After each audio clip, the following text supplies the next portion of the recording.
Hello everyone, আসসালামু আলাইকুম। Welcome to Ruby kitchen. আজ আমি আপনাদের সামনে একটা পিঠার রেসিপি নিয়ে হাজির হয়েছি। এই পিঠাটা দেখতে যেমন সুন্দর, খেতে কিন্তু দারুণ আর অনেকক্ষণ পর্যন্ত সফট আর প্লাফি থাকবে। এই পিঠাটার নাম হচ্ছে পাটিসাপটা পিঠা। এই পিঠাটা তৈরি করতে কিন্তু বেশিক্ষণ সময় লাগে না। পিঠা তৈরি করার জন্য আমি এখানে ব্লেন্ডার জগের মধ্যে 1 কাপ পরিমাণ চিনি নিয়ে নিয়েছি। তারপর দিয়ে দিয়েছি এখানে মেজারমেন্ট কাপে 1/2 কাপ গুঁড়ো দুধ, আর দিয়ে দেবো এখানে 3টা ডিম। আমি এখানে ডিমটা কিন্তু রুম টেম্পারেচারে আসার পর আমি এখানে ডিমগুলো ব্যবহার করতেছি। ডাইরেক্ট ফ্রিজ থেকে বের করে কিন্তু ডিমগুলো ব্যবহার করি নাই। আপনারা ট্রাই করবেন রুম টেম্পারেচারে আসার পর ডিমগুলো ইউজ করার জন্য।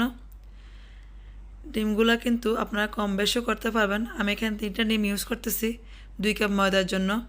আপনারা চাইলে এখানে 2টা ডিম ইউজ করলেও পারবেন। আর দিয়ে দেবে এখানে 400 গ্রাম পরিমাণ পানি। পানিটা দেওয়ার পর আমি এখানে একটু ব্লেন্ড করে নিয়েছি। আপনাদের হাতে যদি সময় থাকে তাহলে ব্লেন্ডার না ইউজ করে হ্যান্ড উইচ দিয়ে এটা করতে পারেন বা হ্যান্ড বিটার দিয়ে, তাহলেও হবে। না হয় আমার মতো ব্লেন্ডার জগ ইউজ করলেও হবে। এখন আমি মেপে রেখেছিলাম এখানে 2 কাপ পরিমাণ ময়দা। ময়দাটাকে আমি অর্ধেক অর্ধেক করে পানির মিশ্রণের মধ্যে ঢেলে ভালোভাবে মিক্স করে নেব, যেন কোনো লাম্পস না থাকে চেষ্টা করতে হবে ভালোভাবে মিক্স করার জন্য। এই ব্যাটারটা যত ভালোভাবে মিক্স হবে তত কিন্তু পিঠাটা খেতে বেশি ভালো লাগে। এখন বাকি যে ময়দাটা আছে সেটাও আমি ঢেলে দিয়েছি। এখন আবার ভালোভাবে মিক্স করে নেব। যতক্ষণ পর্যন্ত ব্যাটারটা ভালোভাবে স্মুথ আর স্ট্রাকচার ভালো একটা ব্যাটার না হবে ততক্ষণ পর্যন্ত আমি ভালোভাবে মিক্স করে নেব।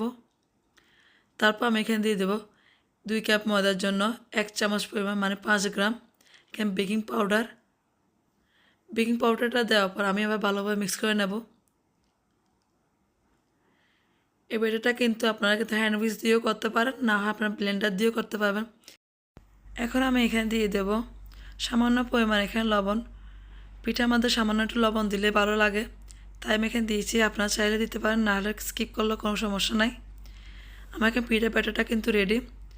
আজকে আমার গলাটা বসে গেছে, সবাই ক্ষমা দৃষ্টিতে দেখবেন। এখন আমি পিঠার জন্য পুরটা তৈরি করে নেব। আমি এখানে 1 কাপ পরিমাণ গুড় নিয়ে নিয়েছি। 1 কাপের থেকে আমি 1/2 কাপ এখানে ইউজ করব। আপনারা আপনাদের টেস্ট অনুযায়ী আপনারা ব্যবহার করবেন, কম বেশি করে নিতে পারেন।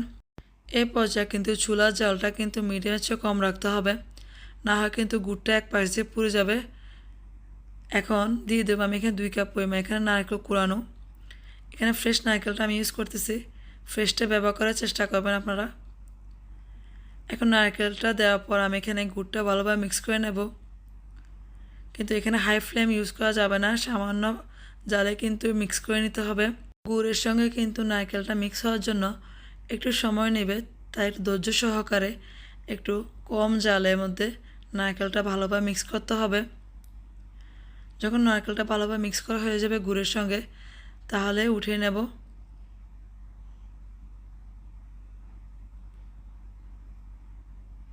আমার কিন্তু অলমোস্ট এখানে নারকেলটা কিন্তু গুড়ের সঙ্গে মিক্স করা হয়ে গেছে। আমি এখন নারকেলটা উঠিয়ে নেব। এখন পিঠাগুলো তৈরি করে নেব। আগে যে ব্যাটারটা তৈরি করে রেখেছিলাম এটা আবার ভালোভাবে মিক্স করে নেব।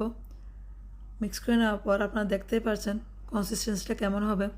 আপনারা এটা দেখেই বুঝে নিতে হবে, না হয় এভাবে চেক করে দেখতে পারেন। যখন দেখবেন যে না মিক্স হচ্ছে না ব্যাটারটা, তাহলে ব্যাটারটা কিন্তু পারফেক্টলি ডান। এখন আমি একটা কড়াইতে সামান্য পরিমাণে এখানে তেল গ্রিস করে নিয়েছি, যেন পিঠাটা ভালোভাবে উঠানো যায়। আমার মতো একটা ননস্টিক কড়িয়া নিলে হবে, না হয় সামান্য পরিমাণ তেল গ্রিস করে নিতে হবে যদি পুরানো কড়িয়া হয়। আমি তারপরেও সামান্য পরিমাণ এখানে তেল ড্রপ করে আমি এটা গ্রিস করে নিয়েছি একটা টিস্যু পেপার দিয়ে।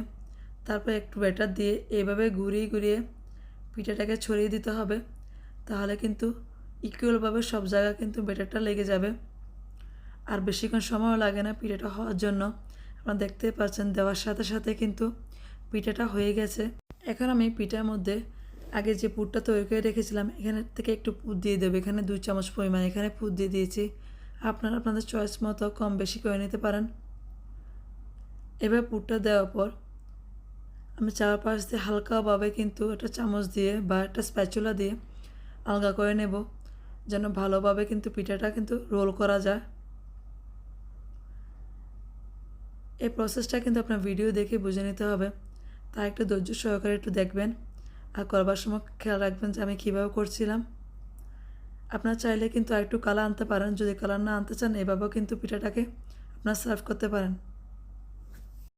এই পাটিসাপটা পিঠা যে এত সফট, আপনার যে বানিয়ে খান তাহলে বুঝতে পারবেন যে পাটিসাপটা পিঠাটা কিন্তু অনেকক্ষণ পর্যন্ত নরম আর সফট থাকবে। কমপক্ষে 2 দিন পর্যন্ত তো এরকম একই রকম মনে হবে যে এখন ইনটেক বানিয়েছেন এরকম লাগবে। এভাবে করে আমি কিন্তু সবগুলো পাটিসাপটা পিঠা বানিয়ে নেব। আপনারা যদি এই প্রসেসটা ফলো করে একইভাবে চালের গুঁড়া দিয়েও কিন্তু বানাতে পারবেন, কিন্তু মেজারমেন্ট কাপে কিন্তু আপনারা অর্ধেক নেবেন চালের গুঁড়া, অর্ধেক নেবেন আপনারা ময়দা, তাহলে হবে। আমি এখানে যে মেজারমেন্ট কাপটা ইউজ করতেছি এটার কিন্তু পরিমাণ কিন্তু 250 গ্রাম। তাই আপনারা আপনাদের যে মেজারমেন্ট কাপ থাকবে ওই কাপ হিসেবে কিন্তু আপনারা এখানে আপনাদের ইনগ্রেডিয়েন্টগুলো কিন্তু ম্যাচ করে নিতে হবে, তাহলে কিন্তু আপনাদের পিঠাগুলো কিন্তু এরকম সফট আর প্লাফি হবে। আর চাইলে আপনারা যদি ক্রিস্পি করতে চান তাহলে সামান্য পরিমাণ একটু তেল দিয়ে আবারও একটু 2 থেকে 3 মিনিট এভাবে ভেজে নিলে আপনাদের কিন্তু পিঠাটা কিন্তু আরও ক্রিস্পি হয়ে যাবে। আমার কিন্তু এভাবে ভালো লাগে, বেশি ক্রিস্পি করার প্রয়োজন নাই। আপনারা চাইলে করে নিতে পারেন যদি আপনাদের কারো পছন্দ থাকে। আজকে পিঠার রেসিপিটা দেখে যদি কেউ উপকৃত হন তাহলে একটা লাইক করে চ্যানেলটাকে সাবস্ক্রাইব করে রাখবেন, আর পাশে থাকা বেল আইকনটা অন করে রাখবেন।